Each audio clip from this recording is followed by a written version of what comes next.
Que s'est-il passé en salle à l'international en 2021 ? Des sorties au box-office en passant par les prix et les plateformes. Le cinéma français a-t-il su naviguer cette dernière année ?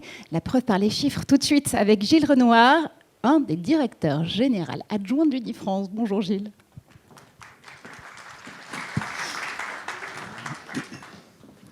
Bonjour Marjorie. Bonjour à toutes et à tous.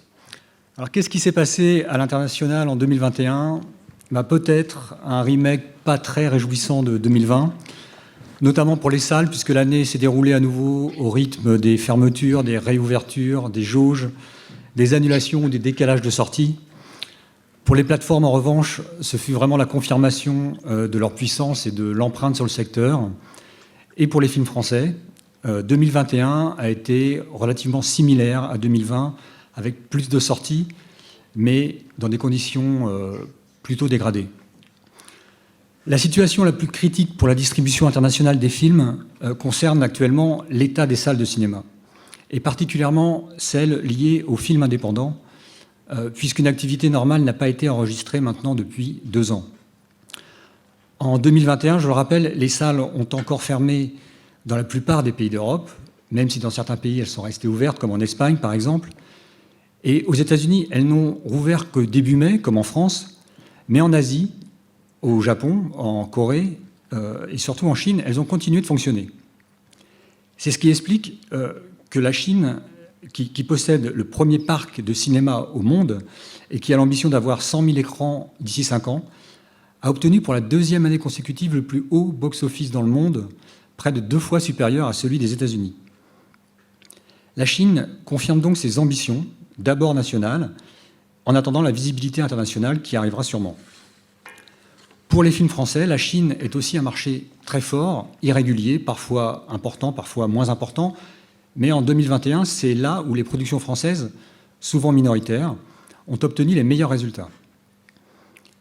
La grande interrogation concernant la salle aujourd'hui est celle du retour des spectateurs au cinéma, car il a bien fallu constater avec tristesse que les films qui sont sortis depuis 6 mois en salle ont dans leur ensemble sous-performé. C'est malheureusement le cas des films français à l'étranger, puisque seuls 24 d'entre eux ont dépassé les 100 000 entrées dans le monde, quand ils étaient 30 en 2020 et 68 en 2019. Donc on est loin, on le verra un peu plus tard, des niveaux habituels. Les films sont en effet, comme je disais, sortis dans des conditions toujours difficiles et sans en fait toucher leur vrai public. Donc dans ce contexte d'affaiblissement, voire d'impuissance des salles quand elles sont fermées, la place des plateformes a encore été renforcée. Pour la distribution, la pression des plateformes a poussé à réduire drastiquement la fenêtre d'exploitation des films en salle. Il y a d'autres conséquences à la puissance de ces plateformes. Il y a la phénoménale capacité d'investissement en production, mais il y a aussi la capacité d'attirer les talents des réalisateurs, des comédiens, des auteurs, des techniciens, qui les détournent du grand écran dont ils viennent pour la plupart. On a plein d'exemples cette année de Sorrentino, Danny Boone, DiCaprio ou Omar Sy. Ce qu'on a vu aussi en 2021, c'est que face à la stratégie des studios et des plateformes de contrôler les droits, de créer des licences, de développer des marques, les distributeurs et les vendeurs indépendants s'adaptent et font preuve de plus de pragmatisme dans leur pratique de vente et de distribution. Actuellement, la gestion des droits des films indépendants se complexifie, mais s'ouvre aussi à de nouvelles opportunités. Ainsi, cette année, quelques films français se sont affranchis des holdbacks traditionnels pour apparaître sur les écrans étrangers avant même la sortie France. Par exemple, Eiffel en Australie ou l'événement en Italie. Enfin, l'année 2021 a été marquée, comme Serge le remarquait tout à l'heure, par l'absence de nombreux festivals et de marchés, du moins dans la possibilité d'y participer physiquement. C'est donc un manque énorme et préoccupant pour les films indépendants dont la promotion s'appuie sur ces événements. C'est aussi pour les exportateurs et pour Unifrance un défi qui pousse à trouver d'autres formes d'action à travers le numérique et les réseaux sociaux pour continuer d'assurer la vente et la promotion des films français. Donc, sous une apparence d'une situation de déjà-vu, Cette année a certainement été charnière dans la manière d'envisager la distribution internationale des films. Elle a aussi offert de beaux succès à un large panel de films français dans de nombreux pays, et c'est ce qu'on va découvrir en images maintenant.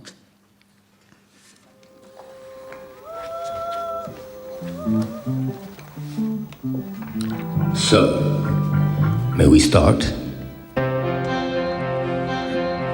Bonsoir.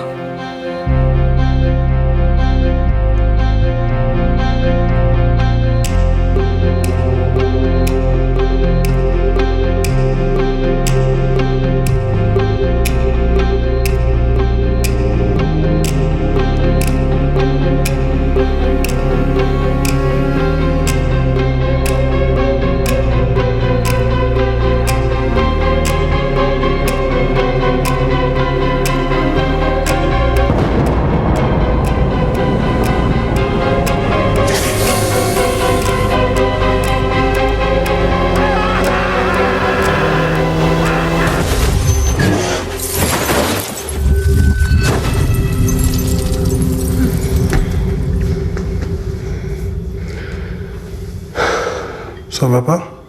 Non, je suis crevée.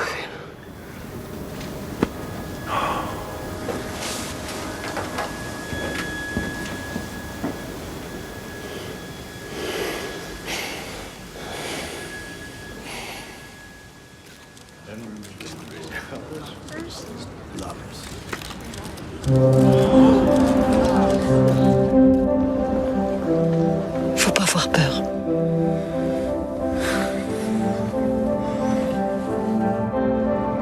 Je t'aime.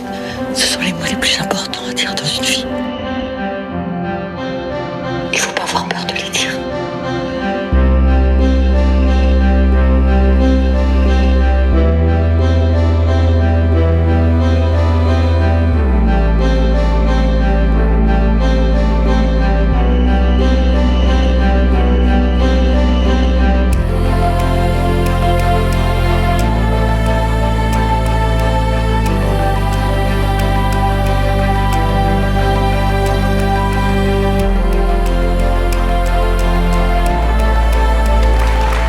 Allez, à nous!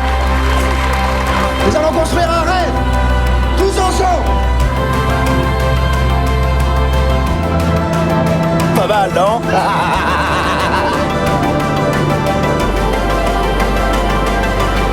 Ça peut paraître futile, mais la vie sans beauté, c'est quoi?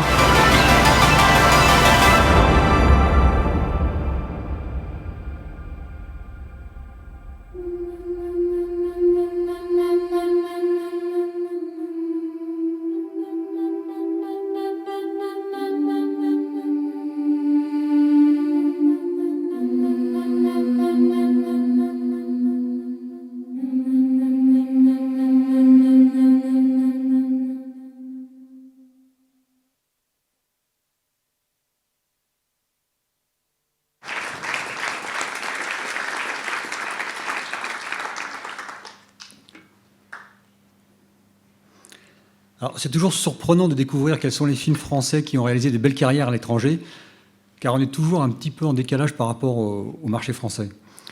Alors, dans ces moments chahutés, les films français ont cette année tout de même assuré une belle présence à l'international, avec près de 15 millions donc, de spectateurs étrangers qui ont vu ces films en salle à l'étranger, soit un niveau similaire et même un tout petit peu supérieur à celui de l'an dernier. Donc c'est un film de financement minoritaire, The Father de Florian Zeller, qui a attiré le plus grand nombre de spectateurs. Et pour les films de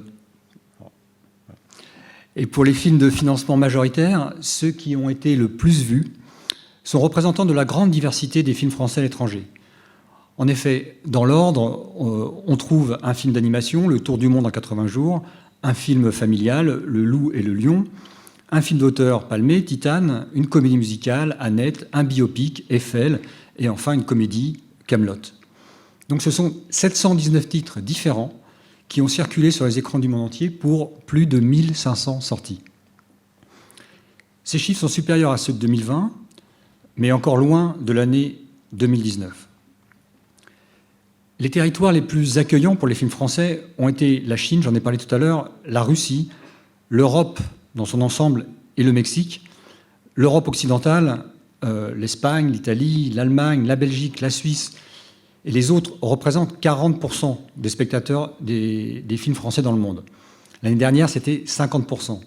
Donc cette zone est et demeure le point d'ancrage permanent de la production française, ce qui justifie plus que jamais d'ailleurs la tenue de ces rendez-vous d'Unifrance à Paris.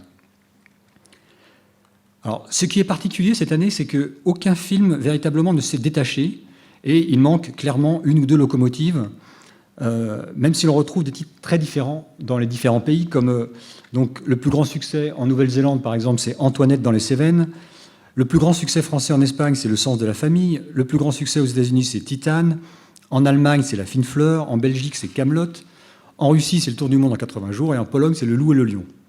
Donc on voit l'extraordinaire éclatement en fait, des résultats cette année. Et l'un des points positifs de l'année 2021, c'est que la présence des films français dans les festivals internationaux n'a jamais été aussi forte.